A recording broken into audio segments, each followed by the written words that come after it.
नमस्कार, आप सभी का स्वागत है। मेरा नाम नमन परसाई और आज हम पढ़ने वाले हैं एमपीपीएससी मुख्य परीक्षा का सिलेबस पार्ट 3। पार्ट 1 और पार्ट 2 में हमने एमपीपीएससी के सिलेबस को समझा है, मुख्य परीक्षा के मेंस के सिलेबस को पढ़ा है। पार्ट 1 में हमने पढ़ा है कि एग्ज़ाम कैसे होता है, कितने पेपर होते हैं, शब्द सीमा यानी वर्ड लिमिट कितनी होती है और कौन सा पेपर कितने घंटे का होता है, कितने मार्क्स का होता है, कितने नंबर का होता है, और जो आपके पेपर होते हैं उसमें कितने पार्ट में इसको डिवाइड किया हुआ है, कितने यूनिट्स में डिवाइड किया हुआ है, सारी बातें। और पार्ट 2 में हमने पेपर 1 और पेपर 2, आपके 6 पेपर आपके होते हैं मेंस के, इसमें पेपर 1 और पेपर 2 हमने पढ़ लिया है। आज हम पार्ट 3 में जो आपका सिलेबस एमपीपीएससी सिलेबस की जो सीरीज़ है, इसमें पार्ट 3 में हम पढ़ने वाले हैं 3rd पेपर, 4th पेपर और 5वां 6वां। आपके जो बचे हुए 4 पेपर हैं, 3, 4, 5, 6 पेपर को हम पढ़ने वाले हैं। आपके सामने तृतीय प्रश्न पत्र है, 3rd पेपर आपके सामने है, इसके बाद 4th, 5th और 6th, ठीक है, 4 पेपर डिस्कस करेंगे। देखिए, एग्ज़ाम का सिलेबस हम पढ़ रहे हैं। हमारा उद्देश्य ये है कि एग्ज़ाम की तैयारी के पहले, उसके नोट्स बनाने के पहले हमें सिलेबस अच्छे से याद हो, हमें एक आइडिया हो कि सिलेबस में क्या क्या इंक्लूड किया गया है, कौन से टॉपिक हमें कवर करने हैं और कौन से छोड़ने हैं। इससे हमें पढ़ने में आसानी होती है। एक बुक हमारे सामने, मोटी बुक हमारे सामने है, उसमें से क्या क्या पढ़ना है, क्या क्या छोड़ना है, हमें क्लियर होता है। इसीलिए हम सिलेबस पढ़ रहे हैं और सिलेबस पढ़ना अच्छी बात है। चलिए, तो हमारे सामने तृतीय पेपर है, तृतीय प्रश्न पत्र है एमपीपीएससी मुख्य परीक्षा का। तृतीय प्रश्न पत्र की हम बात कर रहे हैं, विज्ञान एवं तकनीक, साइंस एवं टेक्नोलॉजी की बात हो रही है। इसमें हर एग्ज़ाम, हर पेपर में, शुरुआत के 3 पेपर में आपको 2 पार्ट मिलेंगे, पार्ट ए पार्ट बी, और दोनों ही पार्ट में 5 यूनिट आपको मिलेंगे। ठीक, तो हम बात कर रहे हैं तृतीय प्रश्न पत्र की पार्ट ए की। ठीक, अब देखिए, इसमें इकाई आपकी 1 है। इसमें कार्यबल, पहला आपका जो है, इसमें कार्यबल और ऊर्जा है। गुरुत्वाकर्षण बल इसका पहला पॉइंट है, इसका पहला टॉपिक है। ठीक है, घर्षण है, वायुमंडलीय दबाव एवं कार्य, इकाइयाँ और माप, कौन सी इकाइयाँ होती हैं और कैसे माप होती है। दैनिक जीवन के उदाहरणों से आपको समझाना है ताकि आपको और अच्छे से क्लियर हो पाए। गति, वेग और त्वरण क्या होते हैं, इन्हें समझाना है। और ध्वनि क्या होती है, परिभाषा क्या होती है इसकी, प्रसार का माध्यम क्या होता है, इसको भी एग्जाम्पल से आपको समझना है। श्रव्य और अश्रव्य तरंगे, ध्वनि सॉरी, और शोर और संगीत क्या होता है। ध्वनि संबंधित शब्दावलियां क्या होती हैं, आयाम, तरंग लंबाई, कंपन की आवृत्ति क्या होती है। ठीक है, अब विद्युत, विभिन्न प्रकार के सेल और परिपथ, सेल क्या होते हैं, परिपथ क्या होते हैं। चुंबक जो है, इसका गुण कैसा होता है, कृत्रिम चुंबक का निर्माण है एवं इसका उपयोग।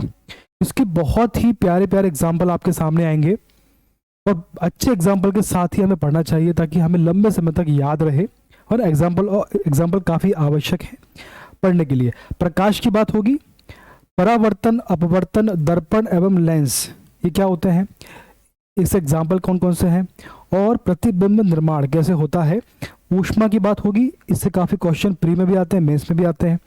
ताप मापन क्या होता है, थर्मोमीटर कैसे काम करता है, ऊष्मा का रूपांतरण किस प्रकार से होता है, ये हमें सभी टॉपिक पढ़ने हैं। ठीक है, चल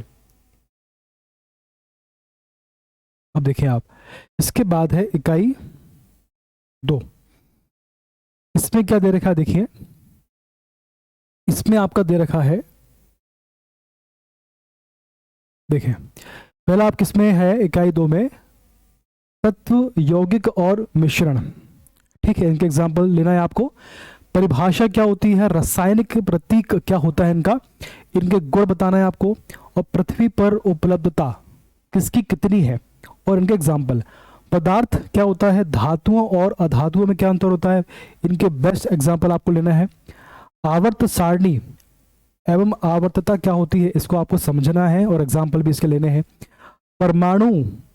परमाणु संरचना किस प्रकार की होती है ना। उसके बाद है संयोजकता और बंध, परमाणु संलयन और विखंडन, इसके बहुत से अच्छे एग्जाम्पल मिलेंगे आपको। अम्ल, क्षार और लवण क्या होता है, पीएच मान सूचक। वो किसका कितना पीएच मान होता है, इसके ढेरों क्वेश्चन, इसके बहुत सारे क्वेश्चन हर एग्जाम में आते हैं। एमपीपीएससी प्री में आते हैं, मेंस में आते हैं, व्यापम में आते हैं, रेलवे में आते हैं, एसएससी सर सभी एग्जाम में आते हैं कि किसका कितना पीएच मान है। भौतिक और रासायनिक परिवर्तन क्या होता है, इसको आपको विद एग्जाम्पल समझाना है। या आपको प्री में कई बार एग्जाम्पल भी आ चुके हैं कि इसमें से आपको बताना पड़ता है कि ये जो परिवर्तन हो रहा है ये भौतिक है या रासायनिक परिवर्तन है, ये आपको एग्जाम्पल आते हैं। दैनिक जीवन में रसायन, मेंस में भी आपको क्वेश्चन आ सकता है कि भौतिक या रासायनिक परिवर्तन के एग्जाम्पल दीजिए आप। अगर आपको कॉन्सेप्ट क्लियर होगा तो आपको समझाने में और आंसर राइटिंग में समस्या नहीं होगी। दैनिक जीवन में रसायन का क्या महत्व है, इसको समझाना है हमको, है ना। उसके बाद है इकाई 3, इसमें क्या दे रखा, देखिए देखिए सूक्ष्म जीव एवं जैविक कृषि क्या होती है, इसको देखें। देखिए सूक्ष्म जीव एवं जैविक कृषि क्या होती है। उसके बाद कोशिका संरचना, अभी इसका बहुत महत्व है। देखिए वर्तमान में भारत में कृषि का बहुत महत्व है, तो इससे संबंधित जितने भी आपके कॉन्सेप्ट हैं, जितने भी आपके विषय हैं, टॉपिक है, सभी को अच्छे से पढ़ना है, क्योंकि यहाँ से बहुत सारे क्वेश्चन बनने की संभावना है। कोशिका संरचना एवं कार्य क्या होते हैं इसके, है ना। जंतुओं एवं पौधों का वर्गीकरण किस प्रकार से होता है, इसके संबंध में कौन कौन सी थ्योरी है। पौधों, पशुओं एवं मनुष्यों में पोषण संतुलित आहार किस प्रकार का होता है। विटामिन हीनता जन्य रोग किस प्रकार से होते हैं। हार्मोन्स क्या होते हैं, इनके क्या क्या उपयोग हैं, हमारी बॉडी में क्या क्या कहाँ कहाँ पे कौन से हार्मोन्स काम करते हैं। मानव शरीर के अंग, है ना, किस प्रकार से कार्य करते हैं और उनका क्या क्या उपयोग है। संरचना एवं कार्य प्रणाली, उनकी संरचना बतानी है और उनकी कार्य प्रणाली, वो किस प्रकार से कार्य करते हैं, आपको समझ में आ रहा है। इसको आपको एग्जाम्पल लेके चलना है और आपको जो बॉडी का मैप है, बॉडी का आपका स्ट्रक्चर है, उसको समझना है, तभी इसको आपको पढ़ने में आसानी होगी। जीवों में श्वसन किस प्रकार से होता है, इनको समझना है आपको, है ना। आप चाहो तो यूट्यूब पे एनिमेशन बहुत सारे वीडियो पड़े हुए हैं, वहाँ से आप इसको पढ़िए। पशुओं और पौधों में परिसंचरण परिवहन क्या होता है ना। ट्रांसपोर्टेशन किस प्रकार से होता है। एग्जाम में देखो दोनों आपको शब्द पढ़ते चलना है, हिंदी और इंग्लिश। एग्जाम में कई बार आपको इंग्लिश शब्द मिल जाते हैं या आपको हिंदी मिल जाते हैं, तो आपको उसको समझने में प्रॉब्लम आ सकती है। पशुओं और पौधों में प्रजनन किस प्रकार से होता है, ठीक है।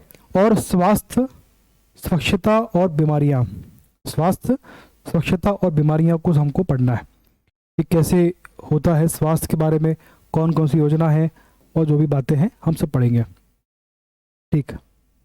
देखें इसके बाद आपकी यूनिट 4 है, इसमें क्या दे रखा, देखिए इसमें आपको दे रखा है कि कंप्यूटर, अब देखिए ये आपको चालू हो गया कंप्यूटर, तो कंप्यूटर के प्रकार क्या होते हैं, विशेषता क्या है, पीढ़ी जनरेशन, तो आप कब से पढ़ते आ रहे हो, तो आपको प्रॉब्लम इसमें समस्या नहीं आएगी। इसमें मेमोरी कौन सी होती है, इनपुट और आउटपुट डिवाइसेस, है ना, स्टोरेज, इसको बहुत अच्छे से पढ़ना है कि मेमोरी आपकी जो होती है इसको बहुत अच्छे से पढ़ना है। इसमें काफ़ी कन्फ्यूज़न होता है रैम रोम में, है ना, इसमें क्या होता है। उसके बाद स्टोरेज डिवाइसेस क्या होती हैं, सॉफ्टवेयर और हार्डवेयर जो बेसिकली होता है ये क्या होता है। इस एग्जांपल ऑपरेटिंग सिस्टम के क्वेश्चन आपको एग्जाम में प्री में भी आते हैं और मेंस में भी आते हैं। विंडोज़ की बात होगी यहाँ पर, कौन सा विंडोज़ का की शुरुआत कब हुई, इसकी स्थापना कब हुई, किसने की। और माइक्रोसॉफ्ट ऑफिस के उपयोग, MS ऑफिस जो आपका होता है इसका क्या उपयोग है। और कंप्यूटर की भाषाएं जो होती हैं आपकी, वो कौन सी भाषा होती है, इसमें से कौन सी भाषा है कौन सी भाषा नहीं, ऐसे क्वेश्चन भी आपको आते हैं, है ना। जावा प्लस प्लस प्लस, जावा प्लस प्लस, इस प्रकार से। कंपाइलर क्या होता है, ट्रांसलेटर क्या होता है, इंटरप्रेटर और असेंबलर, इसको आपको बस पढ़ना है, आपको समझ में आ जाएगा, कोई इसमें कन्फ्यूजन नहीं होता, सिंपल क्वेश्चन आते हैं यहाँ से। इंटरनेट एवं ईमेल के बारे में आपको बताना है, इसको पढ़ना है। सोशल मीडिया के बारे में आपको बताना, सोशल मीडिया का वर्तमान हमारे समाज पे क्या प्रभाव पड़ रहा है ना, इसके क्या क्या कर्तव्य हैं, इससे क्या क्या जो वर्तमान पीढ़ी है किस प्रकार से इससे प्रभावित हो रही है। ई गवर्नेंस की बात होना चाहिए, ई गवर्नेंस का क्या महत्व है और इसके क्या क्या उपयोग हैं, इससे क्या क्या लाभ हुआ है ना, ये सारी बातें। इसके संबंध में कौन कौन सी टेक्नोलॉजी का उपयोग किया जा रहा है, विभिन्न उपयोगी पोर्टल और साइट और वेब पेजेस की बात होगी, है ना। कुछ भी काम आपको होता है वो आजकल आपको नेट से होता है, है ना। इसमें आपको फेस टू फेस बहुत कम हो गया है। आपको ई गवर्नेंस का काफ़ी एग्जाम्पल मिलेंगे आपको। वर्तमान में बहुत सारी एप्लीकेशंस को बनाया जा रहा है। उसके बाद है आपकी इकाई 5 यानी यूनिट इसमें 5। इसमें आपके पार्ट ए पार्ट भी नहीं है थर्ड पेपर में, 7 इसमें लगातार 10 आपके यूनिट हैं, ठीक है। अब संख्याओं की बात होगी। संख्याएं जो हैं, संख्याएं एवं प्रकार। उसके बाद इकाई मापन की विधियां किस प्रकार की हैं, समीकरण एवं समीकरण और गुणनखंड की बात होगी, लाभ हानि। ये सभी टॉपिक आपने पढ़े हुए हैं। बहुत ही बेसिक क्वेश्चन यहाँ से आते हैं। प्रतिशत, साधारण एवं चक्रवृद्धि ब्याज, अनुपात, समानुपात, है ना। उसके बाद सांख्यिकी की बात होगी और प्रायिकता, केंद्रीय प्रवृत्ति, माध्य, माध्यिका और बहुलक। इसके एक दो एग्जाम्पल आप पढ़ लेंगे तो आपको कॉन्सेप्ट रिकॉल हो जाएगा। तो एग्जाम में क्वेश्चन आता है तो आपको करने में आसानी होगी। विचारणशीलता की माप और प्रादर्श के प्रकार, ठीक है। फिर भी एग्जाम में इसमें बहुत कम दिमाग आपको खपाना है। प्रयास करना है कि अगर आपसे क्वेश्चन इजीली बन रहा है तो उस पर ध्यान देना है, टाइम बर्बाद नहीं करना है। टाइम बहुत कीमती होता है। इसमें आपको ज़रा भी कन्फ्यूज़न हो तो क्वेश्चन छोड़ के आगे बढ़ जाना ही समझदारी होती है।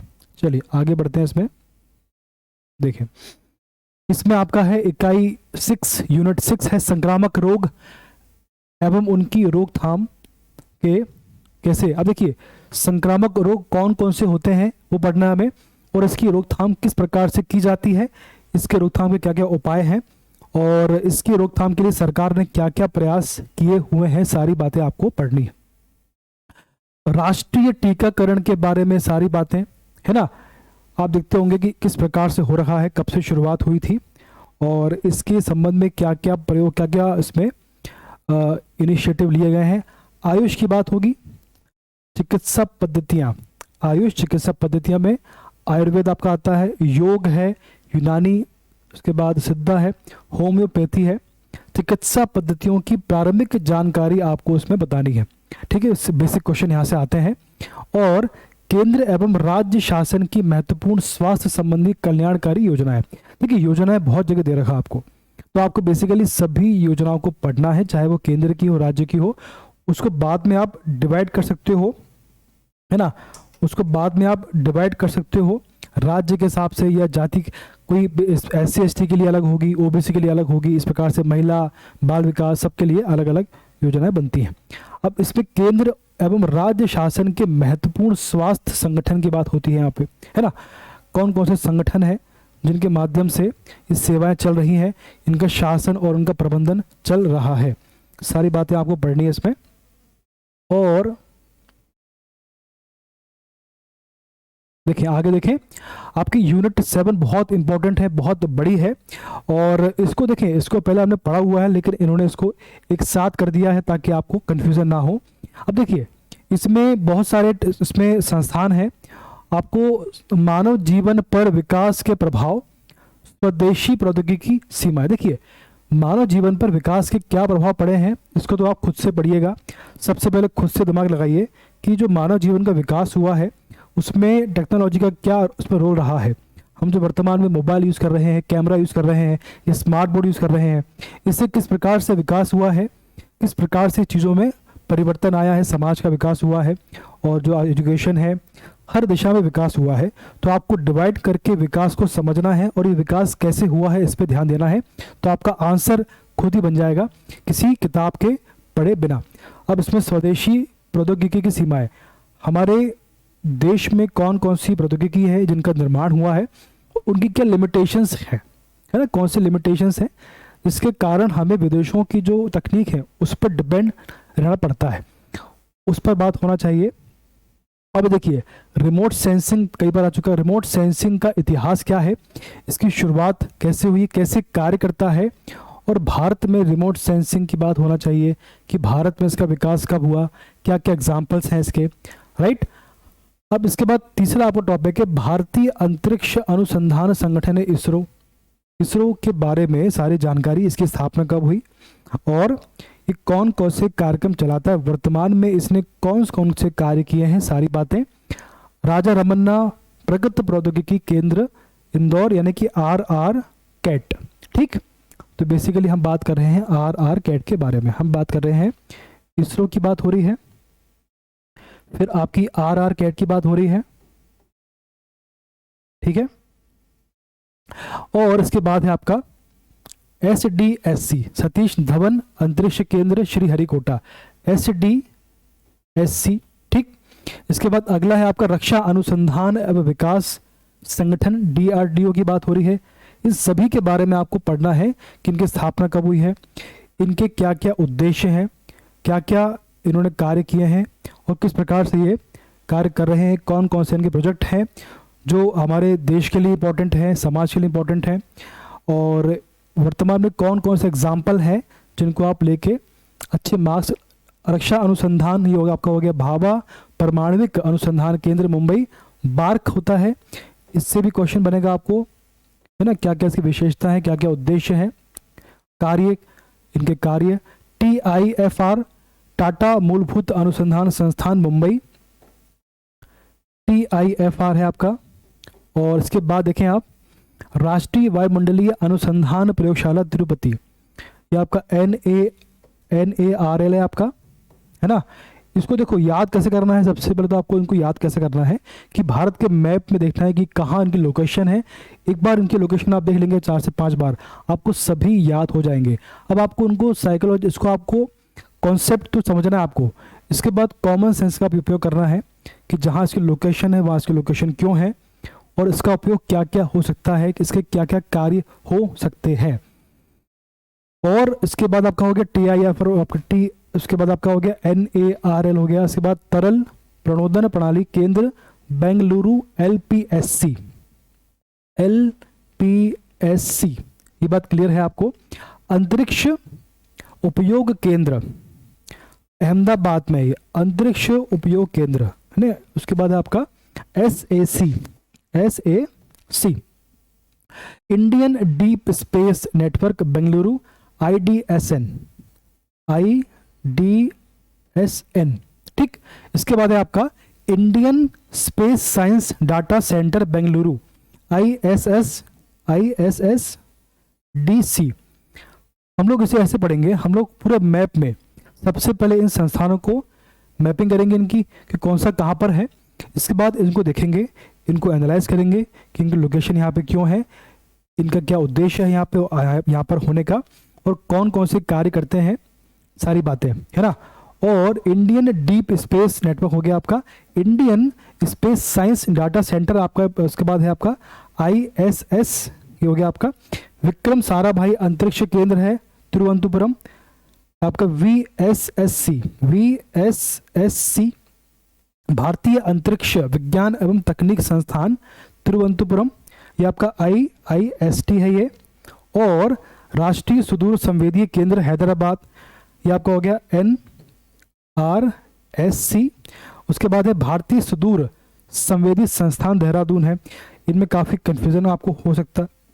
देखिए, राष्ट्रीय सुदूर संवेदी केंद्र हैदराबाद में है और राष्ट्रीय सुदूर संवेदी संस्थान वो केंद्र है, ये संस्थान है, ये देहरादून में है।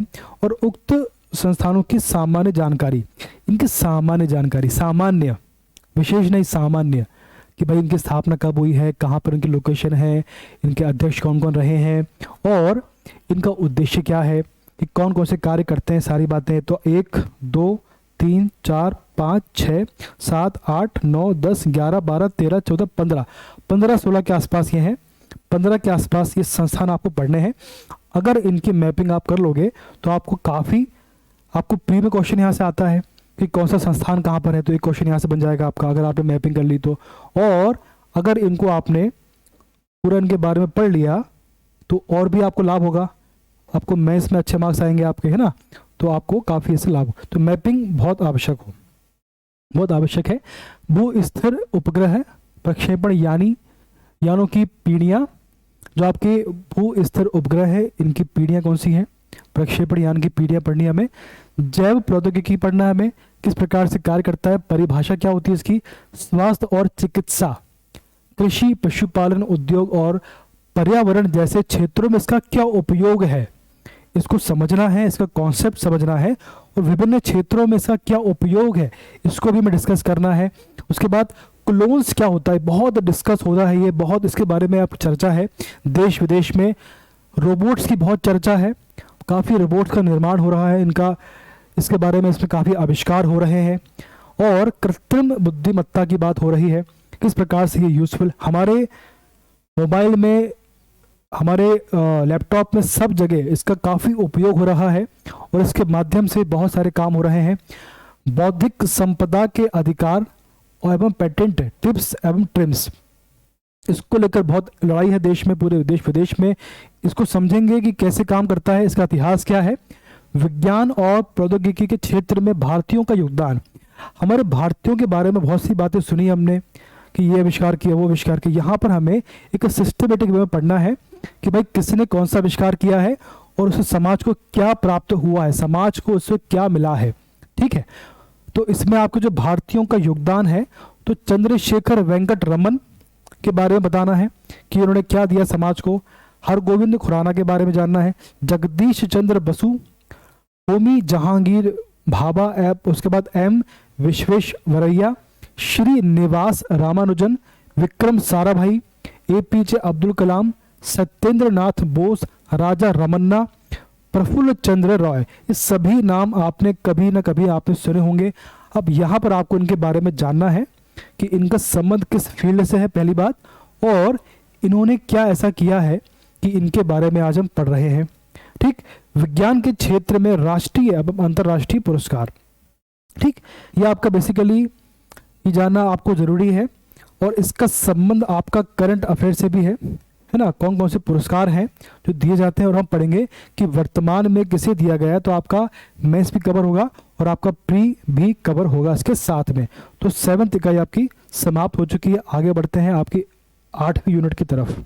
ठीक है, आपकी जो 8वीं यूनिट है, 8th यूनिट है, इसमें क्या देखा, इसमें क्या दे रखा, देखिए आप पढ़ते हैं आगे।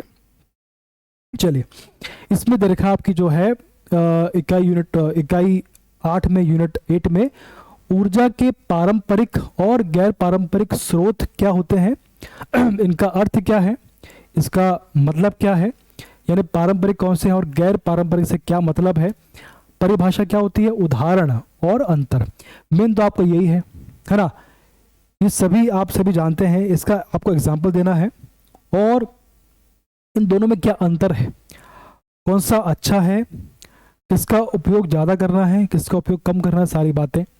और ऊर्जा दक्षता क्या होती है, ऊर्जा प्रबंधन किस प्रकार से होता है देश में विदेशों में, संगठनात्मक एकीकरण क्या होता है, परिचालन कार्यों में ऊर्जा प्रबंधन किस प्रकार से होता है, ऊर्जा क्रय क्या होता है, क्या कॉन्सेप्ट है ये, उत्पादन योजना और नियंत्रण रख रखाव किस प्रकार से किया जाता है, ऊर्जा रणनीतियों से संबंधित मुद्दे और चुनौतियां कैसी है ना, देश में और विदेशों में ऊर्जा को लेकर क्या रणनीतियां से संबंधित जो आपकी रणनीतियां बन रही हैं उससे संबंधित कौन से मुद्दे हैं और कौन कौन सी चुनौतियां हमें फेस करनी पड़ती है, शासन और प्रशासन को फेस करनी पड़ती है, ऊर्जा के वैकल्पिक स्रोत कौन से हैं। ठीक है, वर्तमान परिदृश्य और भविष्य की संभावनाएं क्या क्या है, इसमें वर्तमान में क्या चल रहा है, जो ऊर्जा हम यूज कर रहे हैं तो वर्तमान में कितनी अवेलेबल है और कितनी हमें मिल पा रही है, कितनी डिमांड है, कितनी सप्लाई है, और फ्यूचर में कितनी सप्लाई हो पाएगी और कितनी डिमांड फ्यूचर में होगी। तो उसके बेस पे कौन कौन सी संभावनाएं हमें खोजनी होंगी जिसके कारण जिससे हमें भविष्य में जो आने वाली पीढ़ी है उसे प्रॉब्लम ना हो। सौर ऊर्जा की बात होगी, पवन ऊर्जा की बात होगी, है ना, महासागरीय ऊर्जा, भूतापीय ऊर्जा और बायोमास ऊर्जा, जैव ईंधन क्या होता है और हमारे भारत में इसको लेके क्या क्या संभावना है, सारी बातें हमें पढ़नी है। ठीक है, चलिए आगे बढ़ते हैं। अब देखें आपकी है यूनिट आपकी 9 है। इसमें है आपको यूनिट 9 पर्यावरण की परिभाषा देनी है आपको, क्या होता है पर्यावरण, क्षेत्र एवं आयाम आपको समझाने। इसके अंतर्गत है भौतिक, आर्थिक, सांस्कृतिक, शैक्षणिक, मनोविज्ञान आदि भारतीय संदर्भ में पर्यावरण की अवधारणा, है ना, भारतीय संदर्भ में पर्यावरण की अवधारणा क्या है, आधुनिक विश्व में पर्यावरण की अवधारणा किस प्रकार से आप परिभाषित कर सकते हो, करिए। मानव गतिविधियां, मानव गतिविधियों का पर्यावरण पर प्रभाव, इसको तो आपको खुद ही सोचना है ना। इसको किताब में पढ़ने से पहले आप खुद सोचिए कि जो वर्तमान की मानव गतिविधि है उससे पर्यावरण पर क्या प्रभाव पड़ रहा है। पर्यावरण से संबंधित नैतिकता और मूल्य, है ना, हमें कौन सी नैतिकता अप्लाई करना चाहिए पर्यावरण के लिए, और कौन से मूल्य हैं जो कि आवश्यक हैं कि हमारा पर्यावरण बचा रहे भविष्य के लिए। जैव विविधता, पर्यावरण प्रदूषण, पर्यावरण परिवर्तन क्या होता है, इसके बारे में हमको जानना है। इसके बाद पर्यावरण से संबंधित समस्याएं क्या हैं, ये सारी बातें आपने पढ़ी हैं, आपको बस यहाँ पर लिखना है उसको अच्छे से समझ के एक ऑर्गेनाइज वे में। इसके बाद पर्यावरण से संबंधित समस्याएं, चुनौतियां, पर्यावरणीय क्षरण के कारण क्या होते हैं और प्रभाव क्या होता है इसको लेके, है ना। फिर है पर्यावरण शिक्षा, सार्वजनिक जन जागरूकता के कार्यक्रम, कौन कौन से कार्यक्रम चल रहे हैं। पर्यावरण शिक्षा एवं उसका स्वास्थ्य एवं सुरक्षा से संबंध क्या है। तो बेसिकली हमको पढ़ना है पर्यावरण के बारे में सब कुछ।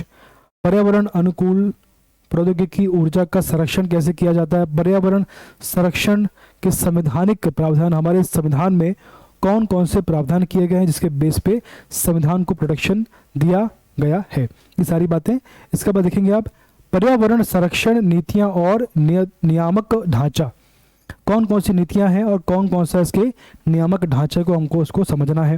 ये बात क्लियर है आपको। इकाई 10 है आपकी, भूगर्भ शास्त्र की परिभाषा देनी है, इसका महत्व बताना है आपको। पृथ्वी जो है इस पर भूपर पट्टी, देखिए एक बार समझे इसको, देखिए पृथ्वी, भूपर पट्टी, मेंटल कोर, है ना, जो आपकी पृथ्वी की संरचना होती है उसकी बात हो रही है यहाँ पे। और स्थल मंडल, जल मंडल, पृथ्वी की उत्पत्ति एवं आयु, पृथ्वी की उत्पत्ति कैसे हुई है, इसकी आयु कितनी है। भूवैज्ञानिक समय सारणी, शैल यानी कि आपकी चट्टान जो है, तो इसकी परिभाषा, चट्टान क्या होती है, इसके प्रकार कौन से होते हैं, इसका आग्नेय, अवसादीय, कायांतरित शैल क्या होती हैं। देखिए जो शैल का निर्माण होता है, अगर आपने उसको पढ़ लिया तो आपको सारे कॉन्सेप्ट क्लियर हो जाएंगे कि कौन सी आग्नेय होती है, कौन सी अवसादी होती है, कौन सी कायांतरित। तो कभी भी आपको प्री में या मैथ्स में क्वेश्चन आएगा तो आपको कोई दिक्कत नहीं आएगी। उसके बाद खनिज एवं अयस्क क्या होते हैं, जीवाश्म, अपक्षय और अपरदन से क्या मतलब है, मृदा निर्माण किस प्रकार से होता है, भूमिगत जल क्या होता है, कितना है वर्तमान में, और प्राकृतिक कोयला, प्राकृतिक तेल एवं गैस, इनके संबंध में आपको आंकड़े देने हैं और उनको डिफाइन भी करना है। ठीक है, ये आपकी समाप्त हो गई है। अब आपका फोर्थ पेपर है। फोर्थ पेपर का संबंध किससे है, फोर्थ पेपर का संबंध आपके है, आपका फोर्थ पेपर का संबंध है दर्शन शास्त्र से, है ना, और साइकोलॉजी से, आपको जो मनोविज्ञान से, साइकोलॉजी से, और लोक प्रशासन से भी है। ठीक है, चलिए पब्लिक एडमिनिस्ट्रेशन, इसमें 5 यूनिट है। दार्शनिक विचारक, इसमें शुरुआत में दार्शनिक विचारक, समाज सुधारक, है ना, दार्शनिक विचारक और समाज सुधारक के बारे में बताना है आपको। सुकरात, प्लेटो, अरस्तु, महावीर बुद्ध हैं, आचार्य शंकर, चारवाक, गुरु नानक, कबीर, तुलसीदास, रविंद्रनाथ टैगोर, राजा राम मोहन राय, सावित्रीबाई फूले, स्वामी दयानंद सरस्वती, स्वामी विवेकानंद, महर्षि अरविंद एवं सर्वपल्ली राधाकृष्णन। इनके सिद्धांत जो फेमस हुए हैं उनके बारे में आपको बताना विस्तार से। और इकाई 2 यूनिट 2 मनोवृत्ति क्या होती है, एटीट्यूड बोलते हैं इसको, एटीट्यूड, है ना। व्हाट इज एटीट्यूड, इसका विषय वस्तु क्या है, इसमें एलिमेंट्स क्या क्या दे रखे हैं, इसके क्या क्या विषय वस्तु है। तत्व और प्रकार्य, इसका मतलब होता है फंक्शन, है ना, इसके क्या क्या कार्य हैं इसके। और मनोवृत्ति का निर्माण कैसे होता है, क्या ये जन्मजात होती है या इसका निर्माण होता है। मनोवृत्ति परिवर्तन किस प्रकार से होता है, और प्रबोधक संप्रेषण क्या होता है, पूर्वाग्रह और विभेद क्या होता है। भारतीय संदर्भ में रूढ़िवादिता को आपको समझाना है। अभिक्षमता एवं लोक सेवा हेतु आधारभूत योग्यताएं, सत्यनिष्ठा, निष्पक्षता एवं असमर्थकवादी, वस्तुनिष्ठता, लोक सेवा के प्रति समर्पण क्या होता है, क्या ये आवश्यक है, वर्तमान में इसका एग्जाम्पल समानुभूति और सहिष्णुता क्या होती है? सहिष्णुता एवं कमजोर वर्गों के प्रति संवेदना, सिंपैथी एम्पैथी आपने सुना होगा, इसको आपको यहाँ डिफाइन करना है। उसके बाद है सामवेगिक बुद्धि, अवधारणा इसकी है ना, अवधारणा, प्रशासन शासन में इसकी उपयोगिता एवं अनुप्रयोग, व्यक्तिगत भिन्नताएं, ठीक है। इमोशनल इंटेलिजेंस आपकी जो होती है, इमोशनल इंटेलिजेंस। उसके बाद है आपका इकाई 3, इसमें देखो क्या दे रखा है आपको,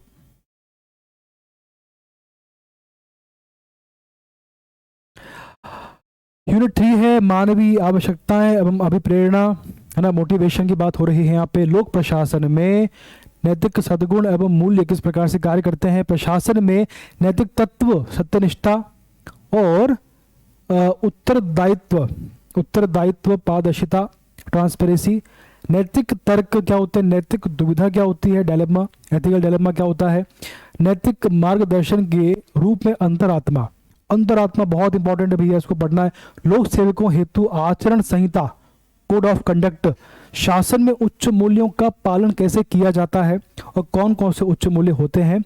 यूनिट 4 की बात हो रही है, करप्शन की बात हो रही है, भ्रष्टाचार, इसके प्रकार क्या क्या होते हैं, इसके प्रकार की बात करनी है और इसके कारण क्यों होता है भ्रष्टाचार, भ्रष्टाचार का प्रभाव क्या पड़ता है समाज पे, देश पे, इसको अल्पतम करने के क्या उपाय हैं, कैसे इसे कम किया जा सकता है। समाज सूचना तंत्र, परिवार एवं विसिल ब्लोअर। समाज क्या है, सूचना तंत्र कैसे काम करता है, परिवार एवं विसिल ब्लोअर क्या होते हैं, इनकी क्या भूमिका होती है, और कोई नाम एग्जाम्पल देने हमें जो वर्तमान में फेमस है। भूमिका, भ्रष्टाचार पर राष्ट्रसंघ की घोषणा, इसको पढ़ना है आपको।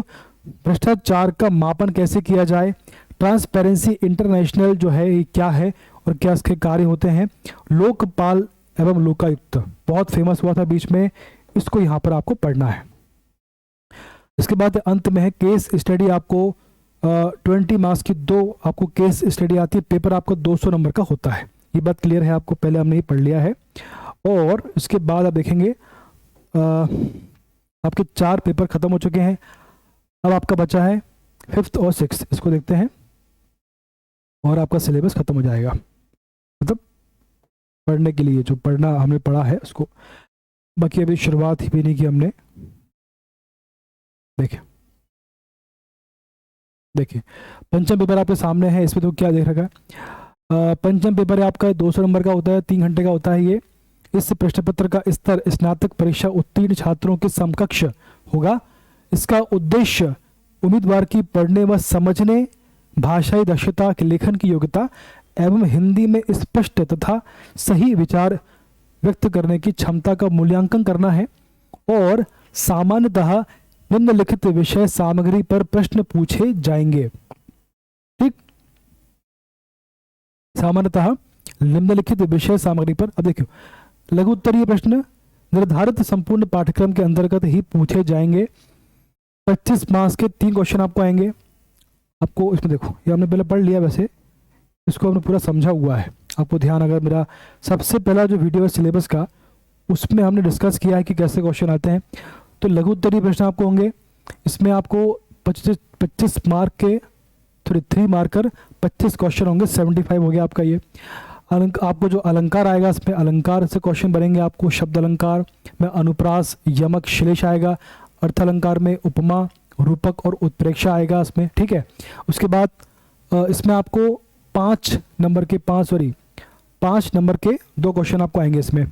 अनुवाद वाक्यों का होगा हिंदी से अंग्रेजी और अंग्रेजी से हिंदी, 35 नंबर का होगा। संधि एवं समास, विराम चिन्ह की बात होगी, तो ये 2 क्वेश्चन होंगे आपको 10 नंबर के। प्रारंभिक व्याकरण एवं शब्दावलियां, प्रत्येक 2 अंक, है ना। तो आपको 2 नंबर के 20 क्वेश्चन, 2 नंबर के 10 क्वेश्चन आएंगे आपको, 20 अंक का आपका हो गया। उसके बाद है आपका, उसको आपने पढ़ लिया है ना। उसके बाद है प्रारंभिक व्याकरण एवं शब्दावलियां, प्रशासनिक परिभाषिक शब्दावली है, हिंदी अंग्रेजी दोनों में आएगा। मुहावरे एवं कहावतें, विलोम शब्द, अनेक शब्दों के लिए एक शब्द, तत्सम तद्भव शब्द, पर्यायवाची शब्द, मानक शब्दावलियां, ठीक है। उसके बाद अपठित गद्यांश आपको आएंगे पल्लवन, रेखांकित अथवा दी गई पंक्तियों का भाव पल्लवन, है ना। उसके बाद संक्षेपण क्या होता है, गद्यांश एवं 1/3 शब्दों में संक्षेपण करना है, तो आपको 200 नंबर का आपका होता ही है, ठीक है। इसके बाद आपको जो निबंध होता है, अगला आपका जो हिंदी निबंध एवं प्रारूप लेखन, इसमें प्रथम निबंध लगभग 1000 शब्दों में आपको लिखना है निम्नांकित क्षेत्रों से संबंधित। अब देखो इसमें आपको डिफाइन कर दिया कि भैया निबंध कहाँ से पूछेंगे आपसे, ठीक है।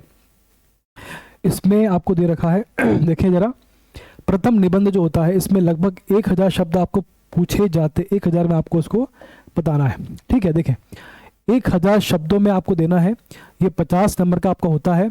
क्षेत्रों में निबंध पूछा जा सकता है, जैसे आपका पर्यावरण हो गया, विज्ञान हो गया, धर्म अध्यात्म हो गया, शिक्षा में गुणवत्ता हो गई, वर्तमान शिक्षा के क्या आयाम है, इसकी गुणवत्ता कैसी है, कैसी होना चाहिए, आधुनिकीकरण है, भूमंडलीकरण है, उदारीकरण क्या होता है इसके बारे में सारा, इसके जितने भी फेज हैं, इसकी शुरुआत कब हुई है, क्या क्या लाभ हुए हैं, इससे क्या क्या नुकसान हुए हैं, कृत्रिम बुद्धिमत्ता के बारे में बताना, आपको बहुत सारे एग्जाम्पल मिल जाएंगे आपको इसके।